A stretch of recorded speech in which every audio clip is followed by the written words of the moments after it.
Hi, this is Brian with Rocky Mountain Snow Guards. Today we're going to be going over the Yeti 18. So the Yeti 18 is an 18-inch snow guard. It's 040 aluminum. It's Kynar coated. It's also available in a 16-ounce copper. The Yeti 18 is exclusively a new installation snow guard or a snow guard that would be installed while the roof is being put down. To install this, after you've laid the course of shingle that the pad face is going to be on, you then lay your snow guard down with the fastening portion being above the shingle's headlap.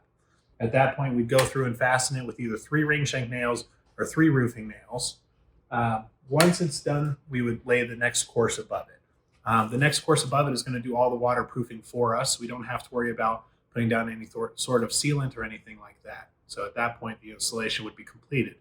If you have any questions on this product or any of our other products, please feel free to reach out to us. Our phone number is 720-379-7756, and our email address is info@RockyMountainSnowGuards.com. Thank you.